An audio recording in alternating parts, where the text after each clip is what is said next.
Lewis Hamilton has just announced his immediate move to Red Bull after being sacked by Ferrari.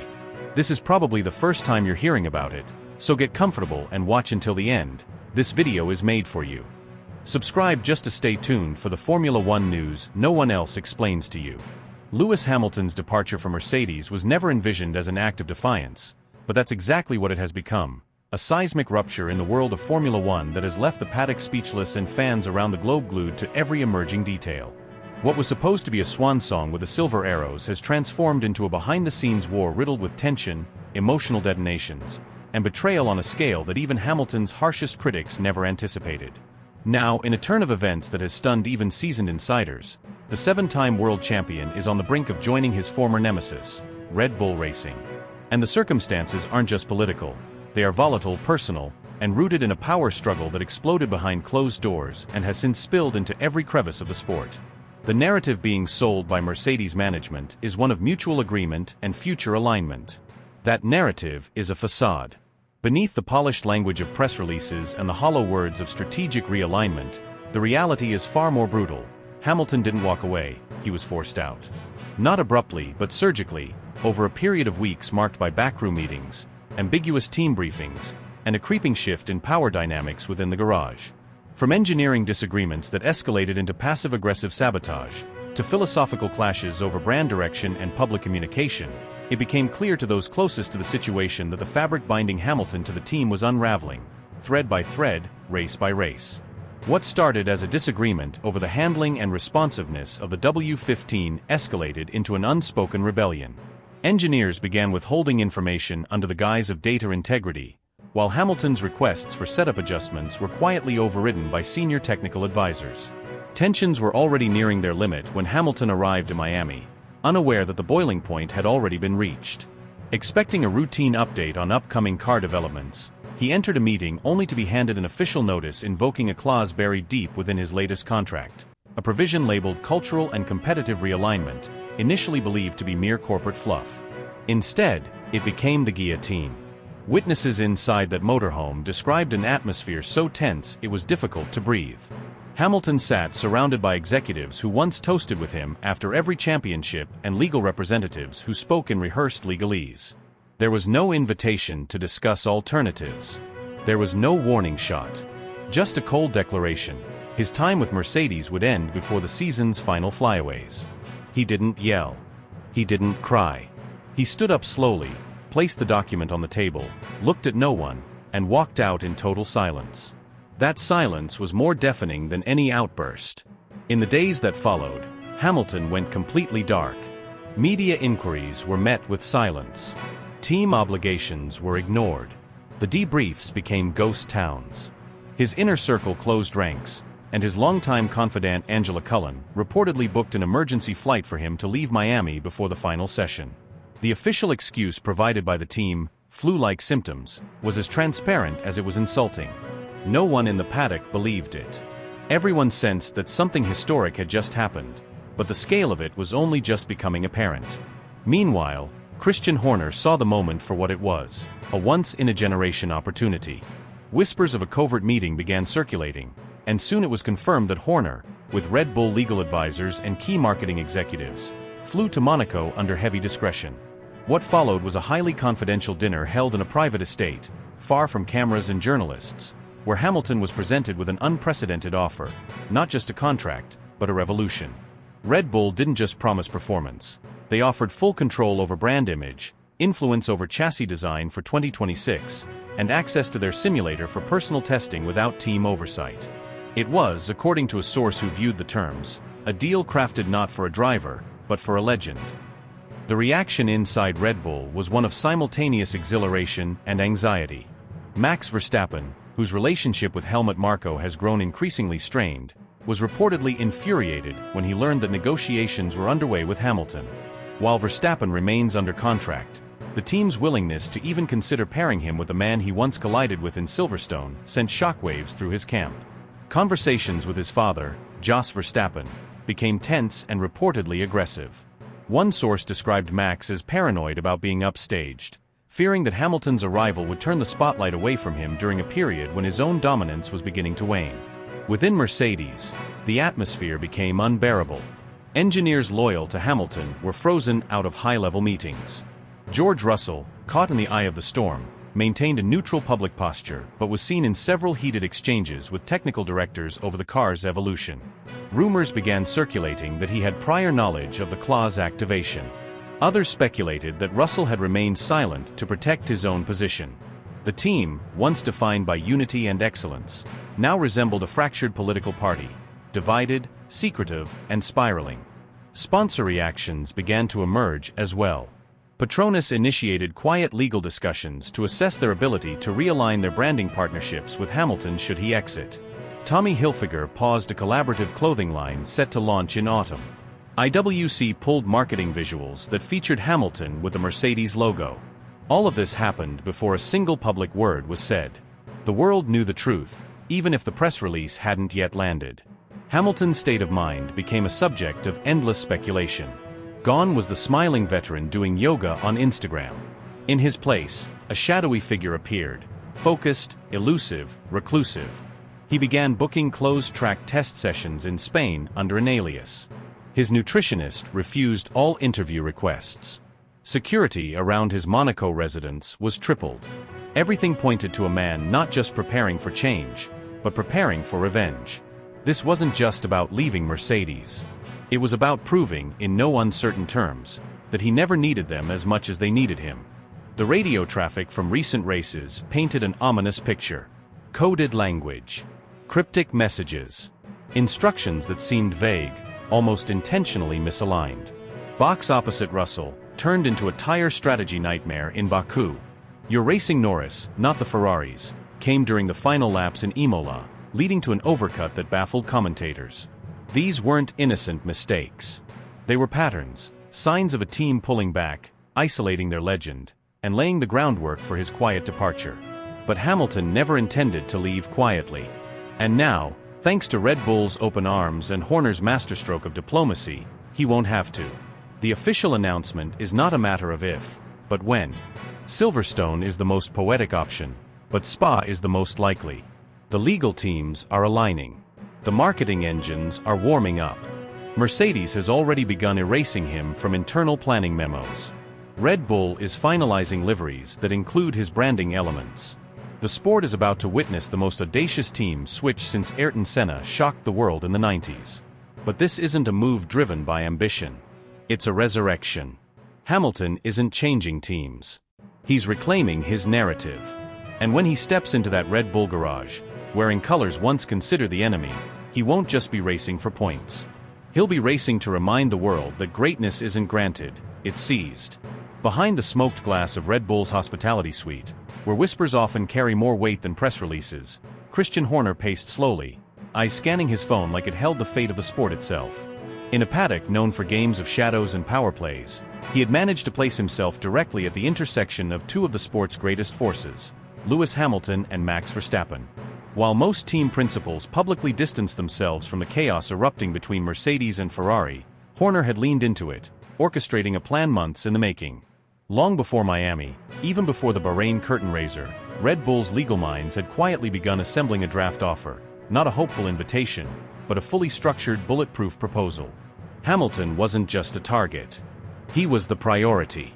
Conversations between Horner and Penny Tho, Hamilton's trusted advisor, had intensified behind closed doors. What had started as casual greetings and mutual respect had evolved into late-night calls, encrypted documents, and the kind of verbal agreements that never make headlines but shape legacies. Every clause was scrutinized. Performance-based bonuses, engine veto rights, personal branding allowances, and even a custom-built simulator program in Milton Keynes tailored to Hamilton's feedback preferences were part of the draft. It wasn't a contract. It was an ecosystem designed around one man's final act in the sport. Horner, ever the tactician, didn't wait for an opening, he created one. As news began to filter out of Maranello about engineering resignations, strategy team conflicts, and boardroom disagreements, Horner leaned forward. His message to Hamilton, delivered via secure channel, was direct: "You've done the impossible before. Do it again, with us. We're not promising potential. We're offering dominance." Simultaneously, Fred Vasseur was scrambling to contain what was quickly unraveling into a disaster. The Ferrari team boss had been the architect behind Hamilton's highly publicized 2025 move, a recruitment coup designed to restore prestige to Maranello's faltering dynasty. But the internal restructuring that had been pitched as a reinvention was dissolving into bitter factionalism. A split had emerged between legacy engineers who bristled at new methods and younger hires brought in under Vasseur's mandate. Wind tunnel results were under-delivering. Simulation data failed to align with track performance. The technical director, under immense pressure, had reportedly submitted a conditional resignation, dependent on whether Hamilton still intended to join. Vasseur, desperate to hold the project together, called Hamilton personally after the Miami Grand Prix. What was supposed to be a reassurance call quickly turned into something raw and tense.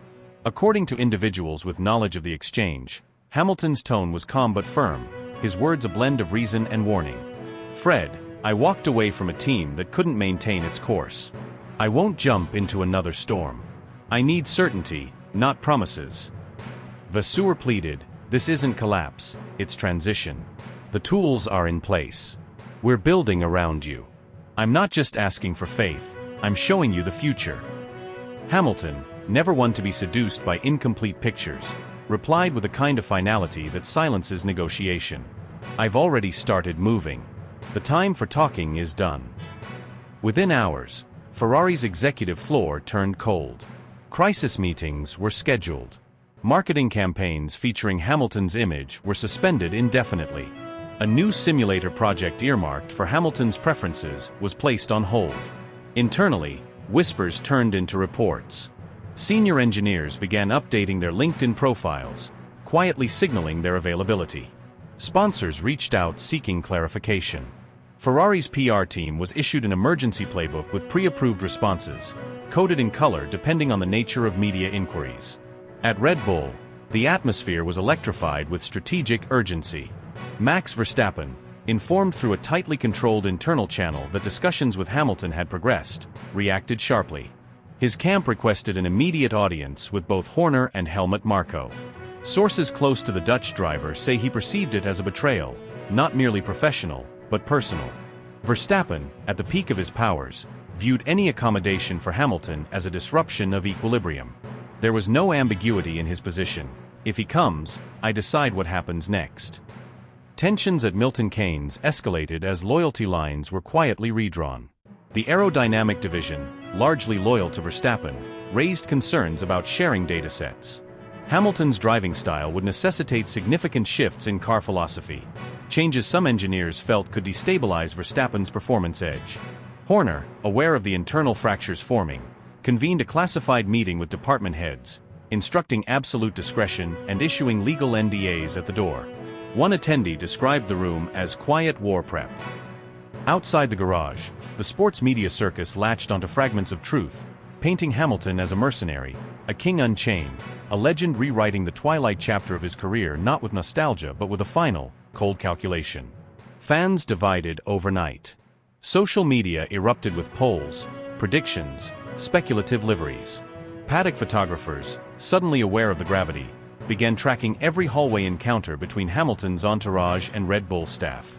By the time the Paddock moved to Monaco, every interaction between Red Bull, Ferrari, and Mercedes was interpreted through the prism of Hamilton's next move. Toto Wolff, having remained publicly silent, was seen in quiet discussion with FIA President Mohammed Ben Sulayem, fueling theories of a broader political fallout. George Russell, asked about the shifting driver market, offered only a cryptic smile and a single sentence: "This sport never stays still." The truth was, Hamilton's choice, already made in private, was becoming a gravitational force reshaping everything. Calendar dates, car development strategies, media rollouts, and even long-term junior driver planning were all being silently recalibrated. He wasn't just changing teams. He was triggering a domino effect that no simulator, no strategist, no software model had anticipated. And in that rare air of elite motorsport, where legacy is currency and silence can be as loud as a declaration, Hamilton had found the perfect moment to speak not through press conferences or tweets, but through movement, quiet, deliberate, and unstoppable. Hamilton's patience had been tested to the limit. What had begun as a romantic, almost mythical chapter, his arrival at Ferrari as the sport's elder statesman chasing a final shot at glory, was rapidly unraveling into something far more disillusioning. The vision presented to him during the winter meetings in Maranello had been compelling, a collaborative ecosystem where his expertise would be not only welcomed but placed at the center of Ferrari's technical and cultural transformation. They had spoken of legacy, of restoring the Scuderia to its rightful place at the summit of Formula One, of building something timeless. Instead, Hamilton found himself navigating a maze of conflicting ideologies, fragmented engineering philosophies, and a team culture still paralyzed by a fear of failure. What stung most wasn't the lack of results, it was the lack of alignment. The events in Monaco weren't merely a tactical misstep, they were a revelation. The car's behavior was erratic, disconnected, and worst of all, resistant to change. While Hamilton's detailed feedback was taken in, nothing meaningful was implemented. The tire preparation was inconsistent, the rear stability vanished on heavy fuel, and the balance shifted unpredictably corner to corner.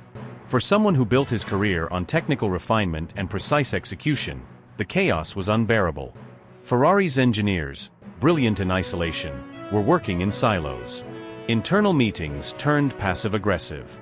Blame was redirected. Progress stalled. After qualifying, Hamilton didn't raise his voice. He didn't argue. He stood, stone-faced, listening as different departments contradicted one another, then quietly left the room. According to someone close to the situation, he returned to his hotel and placed 2 calls, one to his performance coach and one to a lawyer. What those calls entailed remains under wraps, but they weren't about setup tweaks or fitness protocols. They were about options. Red Bull had not been part of the original plan. Hamilton had for years viewed them as the antithesis of his F1 identity, a team built around youth, aggression, and centralized power. But things had changed. Behind the dominant results and championship celebrations, Red Bull was in flux. Political tension bubbled beneath the surface. The Horner-Marko dynamic had deteriorated. Max Verstappen's iron grip on the team had become both an asset and a liability. Honda's exit and Ford's looming entry were creating philosophical rifts. And in this vacuum, Hamilton saw something he hadn't seen in years, an opening. In Miami, rumors began to swirl like storm clouds over the paddock. Hamilton's assistant was seen stepping into a private elevator in the Red Bull hotel. A member of his entourage was spotted speaking with Red Bull's head of strategy in the Paddock hospitality area, too casually to be random, too deliberately to be innocent. Then came the flight manifest. A Red Bull jet made an unscheduled nighttime departure from Opa-locka Executive Airport. On board, insiders now believe, was Christian Horner and Lewis Hamilton. The meeting, which took place in a luxurious penthouse overlooking the city skyline, wasn't small talk. It was described by one witness as surgical. They discussed more than just contracts, they debated influence. Hamilton wanted a say in development, a dedicated trackside engineering liaison, a structured media narrative, and even a voice in marketing presentation. Horner, ever the tactician, listened, asked pointed questions, and outlined what a partnership could look like. Not just Hamilton in a Red Bull seat, but Hamilton embedded into the DNA of their next generation. The most controversial subject, Verstappen's future, wasn't avoided. Hamilton made it clear, he wouldn't step into a situation where he was boxed out politically. Horner didn't offer guarantees, but he hinted at turbulence in Verstappen's camp. Allegedly, Verstappen had become increasingly vocal about frustrations with Red Bull's internal communication and management distractions. He had been exploring contingency options should the situation at Milton Keynes deteriorate beyond repair. Hamilton, sensing this instability, saw potential, not for sabotage, but for succession. At Ferrari, Leclerc's reaction was explosive. The off-mic comment in front of Italian media, "If Lewis is going to Red Bull, then this isn't about legacy anymore. It's a war," was raw, unfiltered emotion. Though he would later claim the quote was misinterpreted, insiders say the outburst was only the tip of the iceberg. Leclerc, who had agreed to partner with Hamilton under the assumption of mutual respect and shared ambition, now felt abandoned. Sources inside the team described a shift in tone, Leclerc becoming short-tempered in meetings, increasingly insular, and unwilling to share telemetry. The trust, already fragile, shattered entirely. Engineers began choosing sides. The simulation team started receiving conflicting instructions. The pre-race strategy huddles turned cold. One mechanic described the energy between the two drivers as radioactive. At the Maranello simulator facility, Hamilton's feedback sessions were repeatedly delayed without clear explanations. Leclerc allegedly requested back-to-back simulator hours to recalibrate the team's baseline understanding of the car, effectively sidelining Hamilton's input. At the corporate level, John Elkann was furious, not because Hamilton was considering alternatives, but because he had learned about it through rumors, not directly from Hamilton himself. The chairman reportedly demanded a private meeting with Hamilton, which never materialized. Instead, Hamilton's camp sent legal language referencing performance-based opt-outs in the existing agreement, pointing to telemetry inconsistencies and a failure to meet agreed-upon engineering benchmarks. Meanwhile, Verstappen, though outwardly composed, was increasingly uneasy. His inner circle began locking down their media interactions. Jos Verstappen's cryptic comment to a Dutch outlet, "Red Bull must decide who they want to win with," landed like a bombshell. For years, Max had operated under the understanding that the team was built around him. Hamilton's potential arrival threatened that status. Even if they never shared a garage, Hamilton's influence in the building could dilute Verstappen's control. Horner, however, seemed to thrive in the chaos. The idea of having Hamilton, a figure synonymous with global reach and elite performance, was too seductive. Red Bull's commercial department quietly began exploring co-branded campaigns. A London-based design agency was reportedly briefed on mock-ups for a Red Bull x Hamilton apparel collaboration. Senior marketing partners, especially those in the US and Asia, expressed overwhelming support. The potential for narrative, the redemption of the sport's greatest driver with the most dominant team, was irresistible. Talks progressed. Hamilton's legal team began drafting what sources describe as the most complex driver agreement in F1 history, including clauses for 2026 car development committees, veto rights over technical leadership, and performance bonuses tied to both team and individual milestones. Verstappen's camp responded by demanding clarity from Horner. Silence followed. Behind closed doors, Red Bull began strategizing. If Verstappen walked, who would replace him? Norris was the most logical choice, but tied to McLaren until 2027. Carlos Sainz had history with the team, but lacked the current market buzz. In a twist that stunned the inner circle, Horner floated an audacious idea: lure Leclerc. If Ferrari's internal dynamics imploded, he could be available, motivated, betrayed, and ready to prove himself elsewhere. Through it all, Hamilton remained silent. No denials. No clarifications. Just a fixed gaze in the paddock, a calm presence in the garage, and a slow withdrawal from Ferrari's internal media responsibilities. He had stopped filming sponsor segments. He had scaled back appearances at promotional events. He showed up, drove, debriefed, and left. The message was clear: he was preparing for something else. And everyone in the paddock could feel it. A shift was coming, not just in driver lineups, but in power structures, political alliances, and technical hierarchies. Hamilton wasn't just considering a move, he was reimagining his final act in the sport, not as a participant, but as a force of reckoning. "I want you in this car, Lewis. But you need to be ready for everything: the glare, the heat, the chaos. I was born in it. I don't flinch. This will break barriers. You're sure you want in? I'm not here to play nice. Let's break everything." That wasn't a normal exchange. That wasn't a driver-manager call, or a speculative chat over lunch. That was the moment the tectonic plates beneath Formula One began to shift violently, with fault lines running straight through every garage, boardroom, and fanbase. In that moment, Christian Horner and Lewis Hamilton didn't sign a deal. They pulled the pin on a grenade and rolled it into the heart of the sport. What started as a rumor whispered across paddocks in Australia, dismissed in Bahrain, and quietly reignited in Miami, has now erupted into a full-scale operational movement. Hamilton's camp, fortified by an elite circle of legal strategists, brand consultants, and image architects, has submitted a final round of demands that most believed no team principal in their right mind would ever consider. Except Horner did. Not just to get Hamilton, but to change the sport forever. Equal status isn't just a buzzword in these talks, it's a manifesto. Hamilton will have identical access to every engineering insight, every simulation update, every mid-season development. Data won't just be shared, it will be synchronized. Both drivers will see the same dashboards, the same analytics, the same briefings. But that's only the surface. Hamilton's team is also mandating full autonomy in terms of strategy during race weekends. That means no team orders unless both camps agree. No one-size-fits-all plans. He will call his own shots, on tires, pace, undercuts, overtakes. But it doesn't stop there.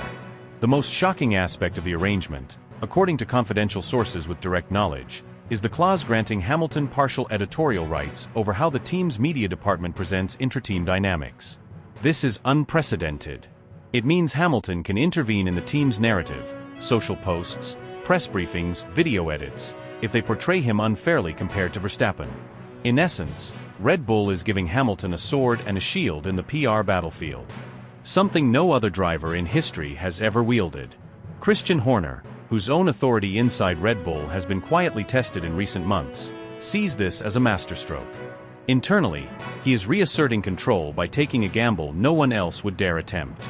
Luring the most iconic driver of the modern era into the most dominant machine of the hybrid era isn't just a power play. It's a challenge to every other team principle.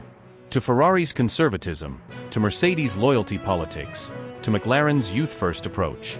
Horner wants to burn the hierarchy to the ground and build a new one from the ashes, with him on top, presiding over chaos. The Verstappen camp is furious. According to one insider, Max was visibly shaken when his inner circle finally revealed the scope of the Hamilton negotiations. Not the rumors, those he laughed off, but the facts, the contract drafts, the legal advisors, the requests for garage parity. Jos Verstappen, never one to bite his tongue, is said to be livid. Calls have been made. Questions asked. Lawyers activated. Max's contract, while watertight on paper, reportedly includes a sequence of opt-out triggers tied to internal team decisions. No one outside the deepest layers of Red Bull knows if those will be activated. But the air is thick with tension. Even the mechanics can feel it. In private, Max is said to be split. On one side, the competitor in him wants this. Wants to stand toe-to-toe with the only man who ever truly threatened his dominance. The other side, the pragmatist, the legacy builder, wants nothing to do with a PR war, an engineering civil war, or daily pressure from British tabloids spinning every disagreement into a scandal. What was once his kingdom is now a battleground.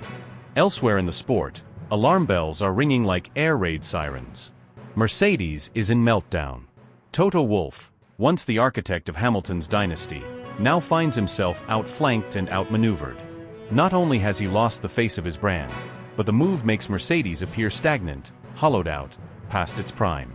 Inside Brackley, emergency meetings have begun. Not about the next race, but about identity, relevance, and damage control. Sponsors are spooked. Investors are questioning. Morale is fracturing. Ferrari, always the sleeping giant, sees this as a nightmare scenario. With their eyes locked on Leclerc and the long game with Hamilton that now lies in ruins, they're scrambling to hold on to any semblance of momentum. Audi, still building for 2026, reportedly sent representatives to Monaco in hopes of luring disgruntled engineers and strategists who may feel squeezed out by the coming Red Bull conflict. The ripple effects are everywhere. The storm is not coming. It's already here. Fans are losing their minds.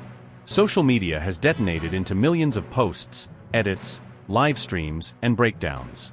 Twitter Spaces with 30,000 listeners are popping up at 3 a.m. Reddit threads are growing by the minute.